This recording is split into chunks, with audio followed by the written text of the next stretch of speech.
Кышлату чорында хуҗалыклар кассасына табыш кертүнең төп чыганагы терлекчелек. Шуңа да бар көч терлекчелек тармагында мөмкин кадәр күбрәк продукция җитештерүгә юнәлдерелгән булырга тиеш. Районыбыз терлекчеләре шуны истә тотып эш итәләр дә. Соңгы вакытта сөт җитештерү артуга таба бара. Район авыл хуҗалыгы идарәсеннән алынган мәгълүматтан күренүенчә, ел башыннан 300 меңгә якын сөт савылган.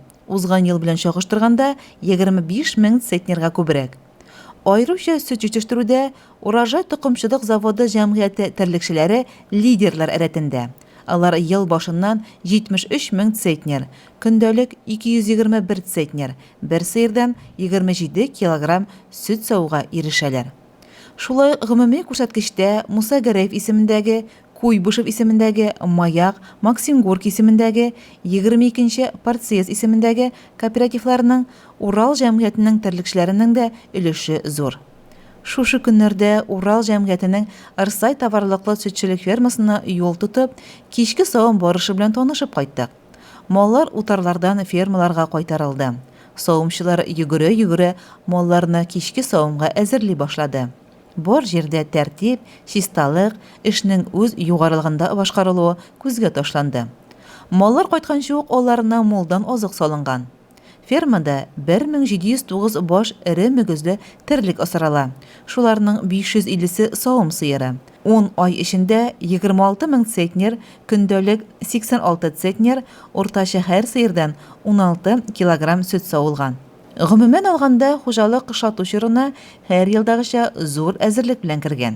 Урал җәмгыятендә бүгенге көндә бик әйбәт кенә кышлату бара, малларны кышлату. Җәйге мәйдан кайтып беттек, урнаштырдык. Фермалар бөтен тораклары да ремонтланган, кереп урнаштылар. Бүгенге көндә савым, ашату бөтенесе дә техника белән эшләнелә. Bütün aşamlıklarda bizning хозяин аша салдырыла, монокорм эшләтеп, үзебезнең комбикорм цех бар. Анда комбикорм эшләнә. Җитәрлек күләмдә мал азыклары әзерләнде. Сенаж, силос, печән, салам. Шуларның барсын бергә безнең тракторлар үзебезнең фермадагы сыерларга тракторлар белән таратып чыгалар инде. Һәрбер савым сыерына уртача 35-40 килограмм монокорм салына. Шуның эчендә комбикорм килосы 8-10 кило тәшкил итә инде. Бүгенге көндә 10 тоннадан артыграк за счет невеста сөт сатабыз.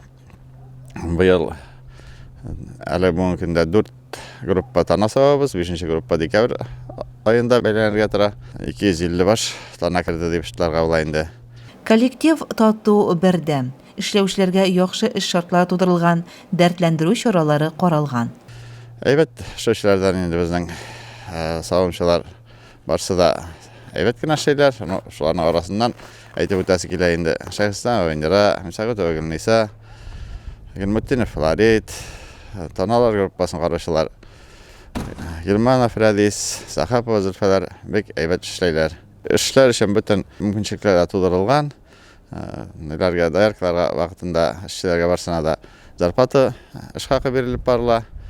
Чисталыкка бик зур әһәмият бирелә. Шул күзлектән инде һәрбер чиста сыерга 2 сумнан өстәмә эш хакы түләнә инде.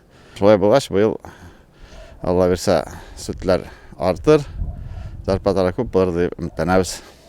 Әлбәттә, уңышлар артында беренче чиратта коллективның тырыш хезмәте ята. Алдынгы савымчылар арасында Венера Шәйхлисламова күпләргә үрнәк булып тора. Ул биредә 22 елдан артык фидакар хезмәтен сала.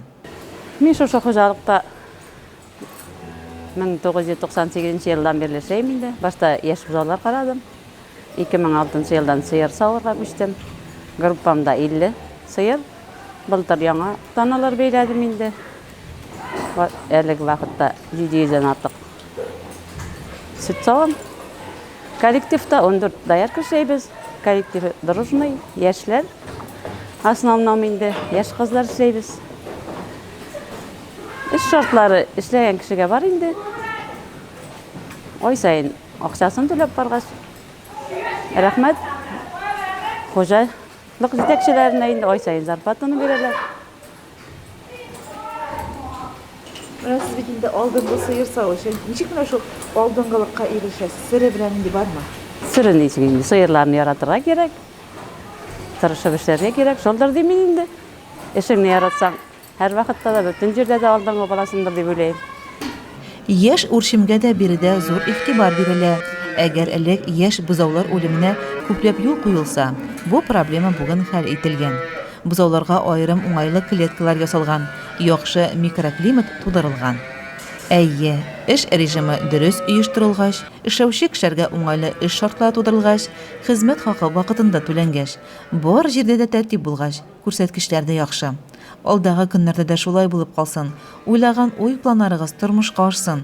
Кышлату чорында мул уңышларга, яхшы күрсәткечләргә ирешергә язсын. Айгөл Муллаянова, Илеш телерадиокомпаниясе.